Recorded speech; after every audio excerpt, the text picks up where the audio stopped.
Hello everybody, welcome to my channel. It's another day, another week, and of course, another project. Today, we are going to learn how to make reversible bucket hat. So keep on watching. And before we start, ito muna yung overview ng patterns na gagawin natin. Yung top piece, yung hot circumference, at yung panghuli, ang brim. At tayo'y magsimula. Unahin natin yung top piece at sundan lamang ang instructions.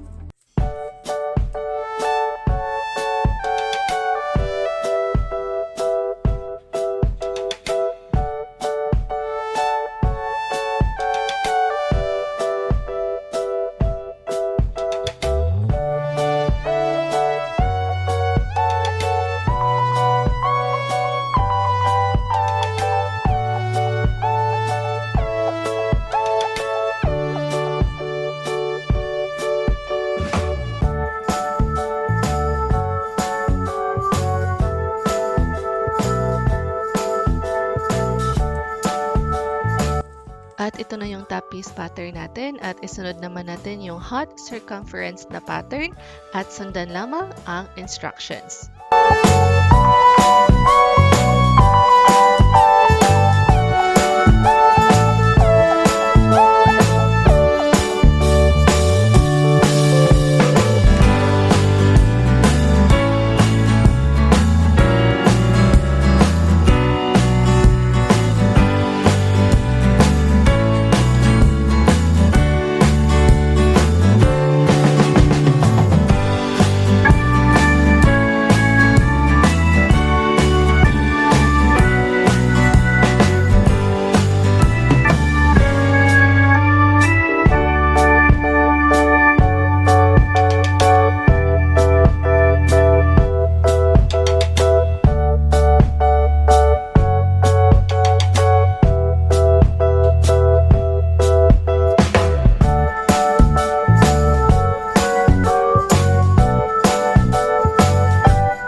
Natapos na natin ang ating ikalawang pattern which is ang hot circumference pattern.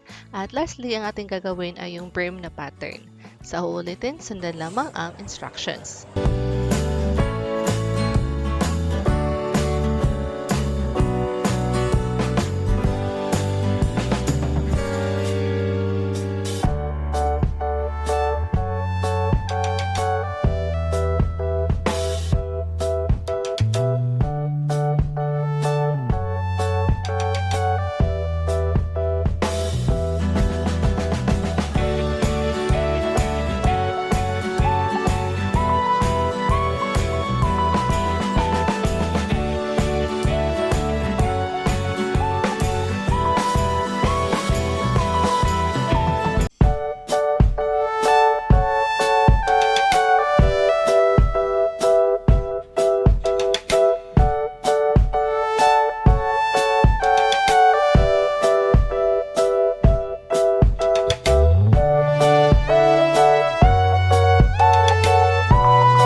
At tapos na ang ating pattern at ready na tayong mag-cut ng ating mga fabrics.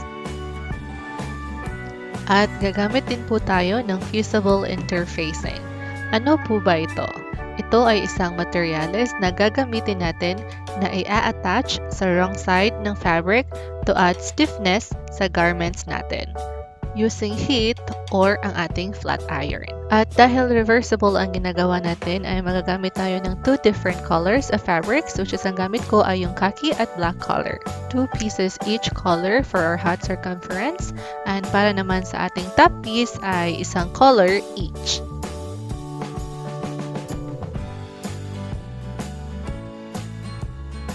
At lastly, para sa ating brim, 2 pieces of khaki colors, 2 pieces of black colors, and lastly, 2 pieces of fusible interfacing.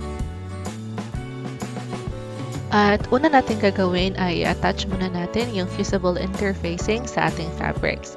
Since dalawa ang gamit natin, magpili lang kayo kung saan nyo gusto idikit or i-attach yung fusible interfacing. Dito, gamit ko yung khaki color at dun ko siya i-attach. Since isang side lang naman ang gagamitan natin ng fusible interfacing. At pagkatapos, dito ay inunugtong ko yung magkabilang panig ng ating brim at tatahain natin yung gilid at pati na rin yung sa hat circumference, ganun din tatahain natin yung gilid. At lagyan lang natin ng pin para sa pag-guide kung saan tayo magtatahi.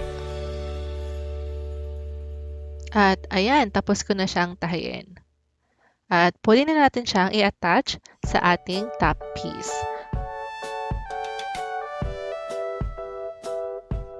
Yan, ito yung top piece natin. Tutupiin lang natin or i-fold at i-cut lang ng bahagya. At i-fold ulit at i-cut ulit. Ito ay magsiserve as a guide natin kung saan natin siya i-attach sa ating hat circumference. Ganun din, atin din siyang tupiin at i-cut para paglagay natin or pag-attach natin sa dalawa ay alam natin yung sukat. So minsan yung pagka-cut natin ay hindi tama. So siguraduhin lang bago natin tahiin ay isusukat muna natin kung magkarugtong ba lahat or tama ba yung sukat natin. Maggamit lang tayo ng any clip or pin para sa pag-attach ng dalawang fabrics. Minsan kasi yung sukat natin ay sobra or kulang, so dapat siguraduhin natin na magkarugtong yung dalawang pieces ng fabrics natin bago siya tahiin.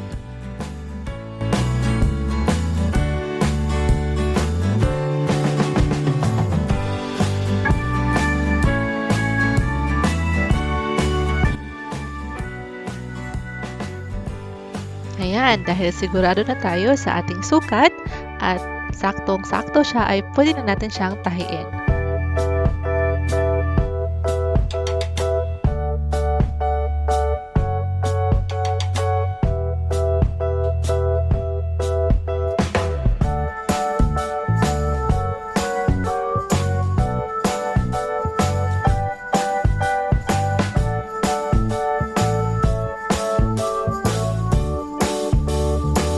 Pagkatapos ay mag-top stitch tayo.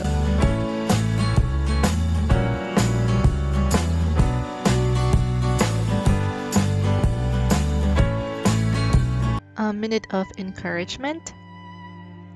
Before we continue, let us talk about one of the women in the Bible, wife of Lut. Who was Lut's wife? The Bible does not mention her name, but it does tell us that she had 2 daughters and that she had her family made a home in the city of Sodom. What can we learn from the wife of Lut? Her story highlights the danger of loving material things to the point of disobeying God. Jesus cited her as a warning example. Remember the wife of Lut, he said. Luke 17:32.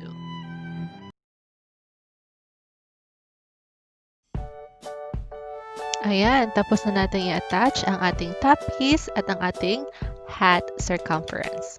At isusunod naman natin ang ating brim. Ipagrugtong lang ang parehas na color, yung khaki to khaki at black to black. At pagkatapos ay attach ang dalawa.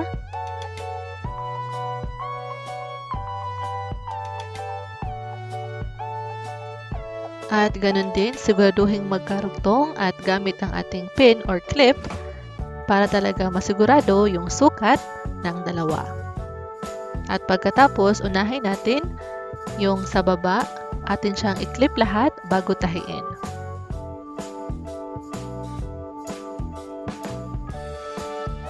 Ayan, pag nasigurado natin na magkarugtong talaga siya, ay atin na siyang tatahiin.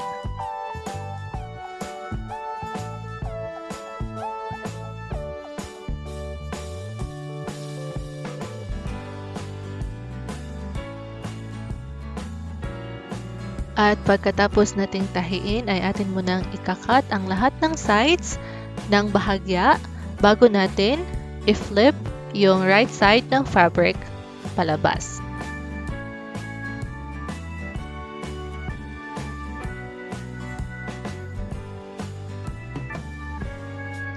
At ready na siya natin na i-flip.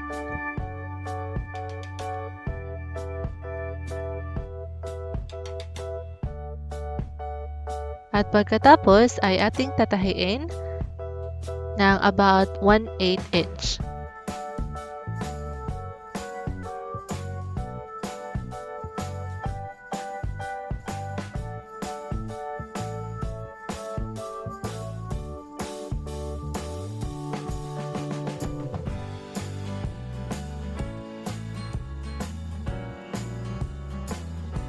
At pagkatapos ay mag-top stitching tayo around our brim para talaga magmukha siyang professional. Nasa sa inyo na 4 to 6 rows or more kung ilan ang gusto nyo, at ang sukat na ginamit ko dito ay 1/2 inch lang.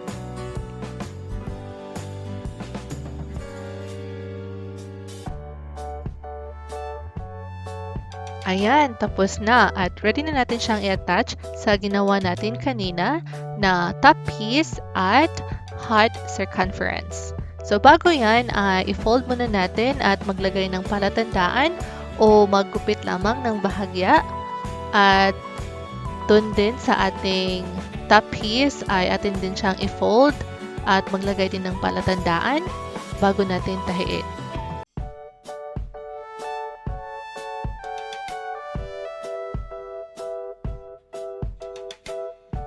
At tapos, i-attach natin. So, same color or same side ng fabric. So, khaki to khaki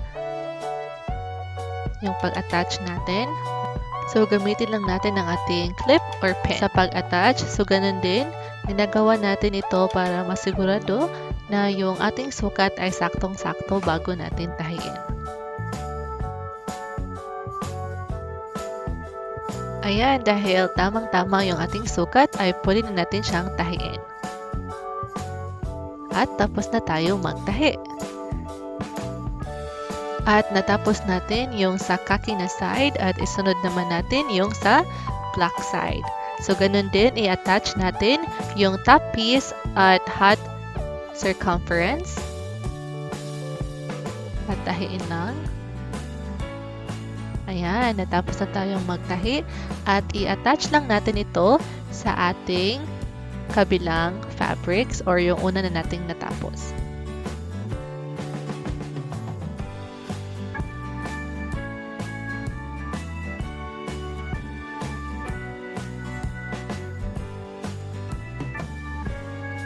Ganun din, gamitin natin yung ating clip or pin para talaga masigurado natin na saktong-sakto yung sukat.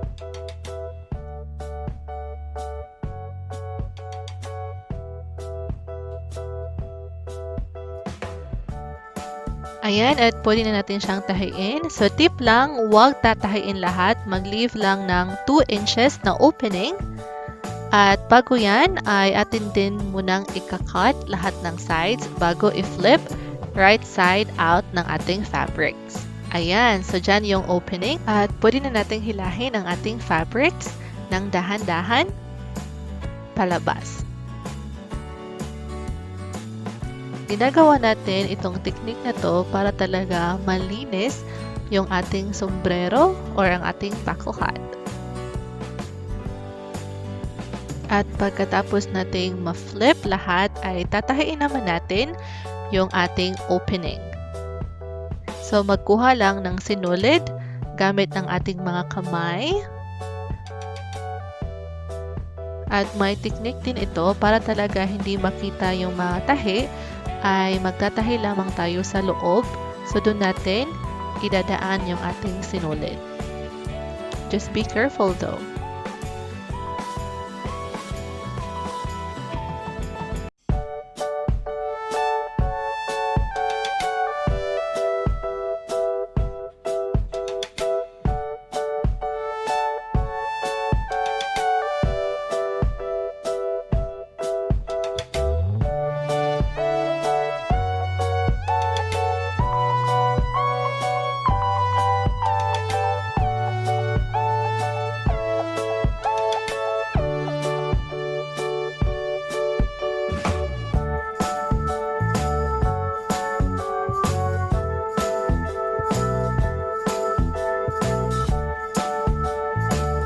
At pagkatapos ay atin na siyang ilalak.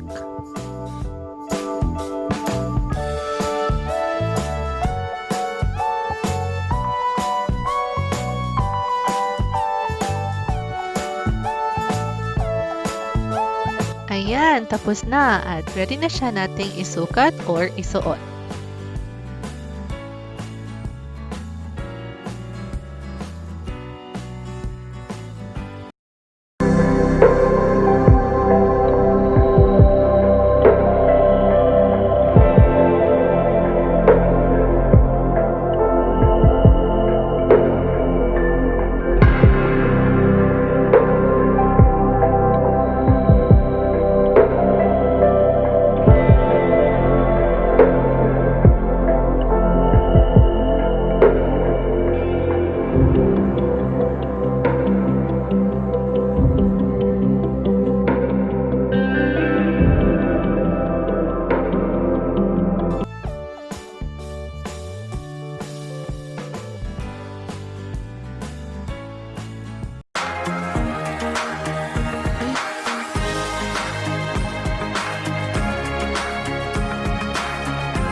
Giveaway time! Just like, subscribe, and comment down below on your thoughts about our tutorial. And also share this video on any social media platforms you have, Instagram, Facebook, and Twitter using the hashtag ISewIt and a chance to win a bucket hat and a face mask.